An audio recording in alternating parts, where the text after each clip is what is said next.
ओम शांति। आज 12 जनवरी 2024 की मुरली में बाबा हमें आस्तिक और नास्तिक का अर्थ बता रहे हैं कि दुनिया के हिसाब से तो अलग है, पर बाबा हमें बताते आस्तिक वो जो उसे जानता है और नास्तिक वो जो उसे नहीं जानता। तो देखना है क्या हम उसे जानते हैं, फिर अव्यक्त मास में कैसे डबल लाइट फरिश्ता बनना है। तो जैसे कोई भी साइंटिस्ट होता है, ऐसे ही हमें एकाग्रता की आवश्यकता है, जिसमें एक ही लगन में मगन, एक ही संकल्प में टिके हुए, शांत स्वरूप स्थिति में स्थित। इससे क्या होगा, बुद्धि का भटकना सहज छूट जाएगा, देह और देह की दुनिया सहज भूलती जाएगी और डबल लाइट फरिश्ता बन जाएंगे। तो एक संकल्प में टिकने का अभ्यास करना है, ये पहला होमवर्क है। फिर आज मुरली से बाबा हमें वैराग्य दिलाते कि ये कलयुग तो भूतों की दुनिया है, रंकों की दुनिया है, कि गरीब लोगों की, जहाँ सब में भूत है और तुच्छ बुद्धि है। तो हमें क्या करना है, पुरुषार्थ करना है नई दुनिया के लिए। तो चारों सब्जेक्ट में पहला सब्जेक्ट ज्ञान का जो है, ऐसा ज्ञान जो बहुत ऊंचा है, जिससे राजाई स्थापन होती, रंक से हम राव बन जाते, जो बेहद का बड़ा स्कूल है, जहाँ हम बेहद की पढ़ाई पढ़ते हैं। और इस समय हमें मत देने वाला वो एक है, उसकी श्रीमत पर कायदे से चलना है और हमेशा ज्ञान सुनते ये पक्का करना है कि ब्रह्मा के रथ द्वारा शिव बाबा हमको समझा रहे हैं या पढ़ा रहे हैं, या सामने जो है उनके रथ द्वारा शिव बाबा ही हमसे बात कर रहे हैं, ये पक्का करना है। तो हमेशा अटेंशन रहे मुरली सुनते। फिर दूसरा सब्जेक्ट जो योग का है, तो बाबा बताते कि आस्तिक कब कहा जाएगा हमें कि हम शिव बाबा को जानते हैं। ये कब कहा जाएगा, जब हम देही अभिमानी बने, अपने को आत्मा पक्का करे और दूसरे को भी आत्मिक दृष्टि से देखें।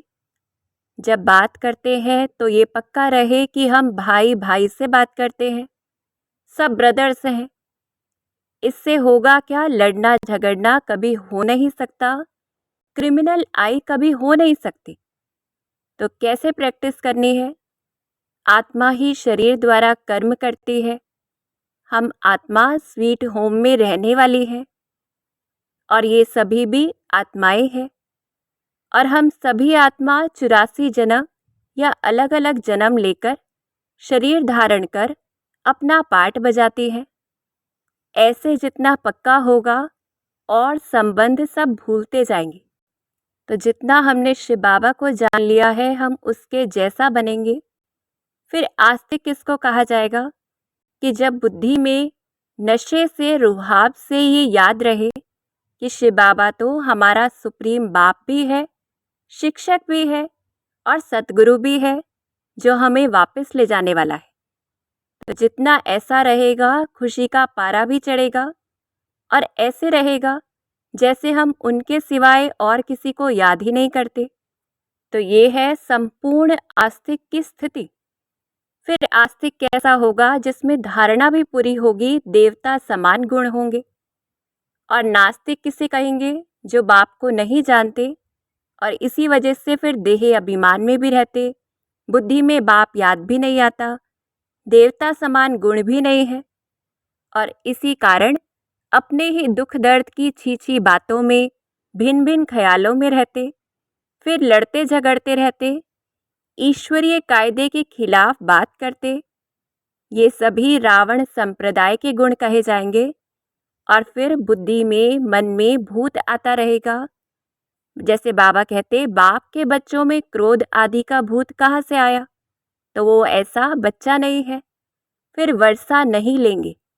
तो चेकिंग करनी है, जिस समय भी हम देह भान में हैं, जिस समय हम शिव बाबा को याद नहीं करते हैं, ईश्वरीय कायदे के विरुद्ध रहते हैं, उस समय हम नास्तिक हैं, वर्षे के अधिकारी नहीं हैं। तो याद करना है शिव बाबा को, जो बेहद का बाप है, अति लवली है, हमें मनुष्य से देवता बनाता है, जिसके लिए गायन भी है, मनुष्य से देवता किए करत न लागी वार। तो देखे हम ऐसे बाबा को जो विश्व को हेवन बनाते, जिससे 21 पीढ़ी स्वर्ग का वर्षा मिलता है, जिसके ही चरित्रों का विशेष गायन है। तो हम शिव बाबा के बच्चे हैं, तो हमें पावन तो होना ही चाहिए, और अपवित्र आत्मा जा नहीं सकती, ये भी हमें पता है। तो ऐसे बाबा हमें अटेंशन दिलाते याद के ऊपर कि देह सहित देह के सभी संबंध तोड़ आत्मिक स्थिति पक्का करके सिर्फ उस एक को जितना हम याद करेंगे, तो हम आत्माएं पावन बनती जाएंगी, पतित पना निकलता जाएगा।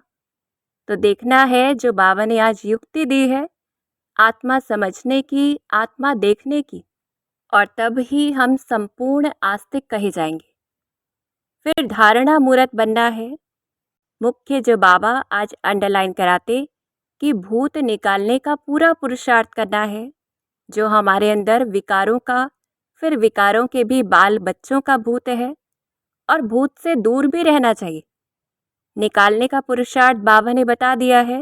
आत्मिक स्थिति दूर कैसे रहे?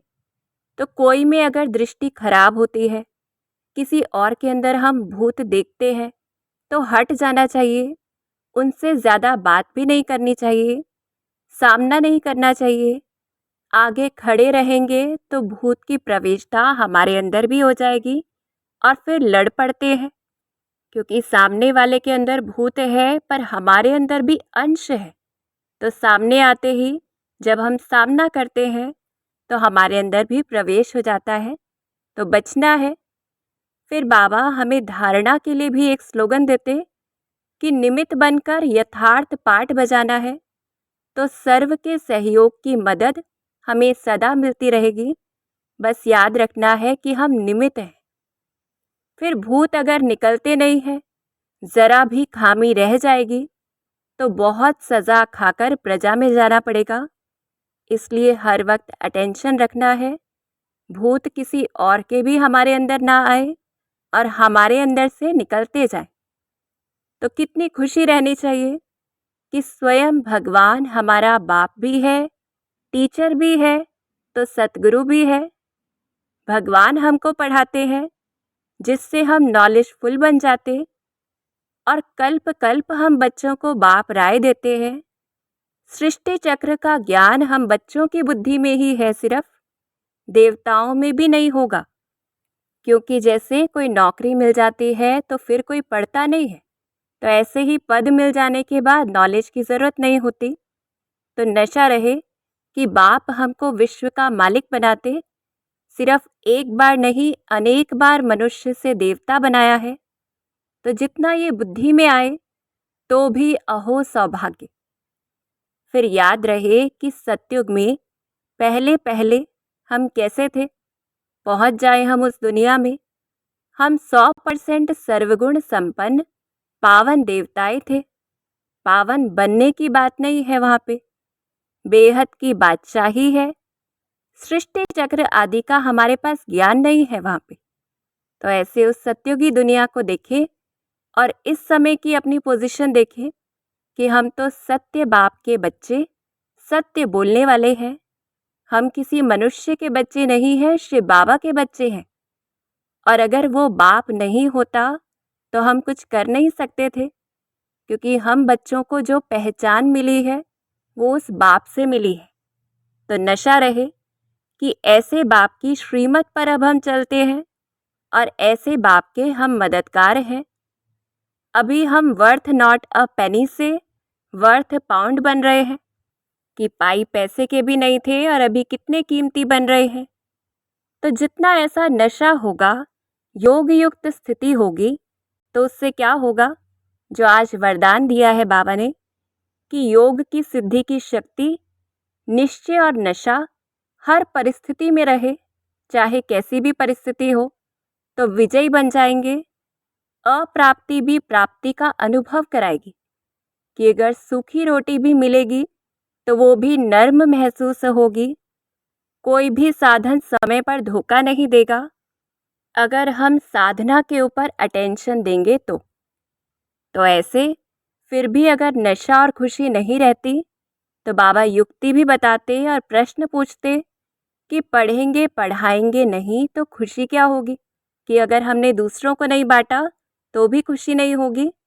तो सेवा करनी है, अभी बहुत काम है, बहुतों को पैगाम देना है, बाप से वर्षा लेने का तो सबको हक है, तो हमें सभी को पैगाम देना है। और नया ज्ञान है तो समझाने के समय अच्छी तरह से घोट घोट कर समझाना है।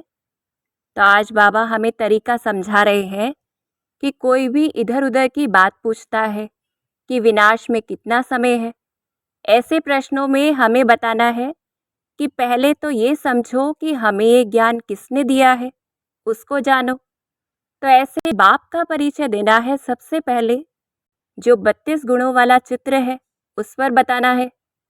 तो जितनी ऐसी आदत पड़ी होगी, ऐसे हमें बाप का निश्चय पक्का कराना है कि हमको तो परमात्मा बाप पढ़ाते हैं, ये किसी मनुष्य की मत नहीं है, ये स्वयं ईश्वर की मत है।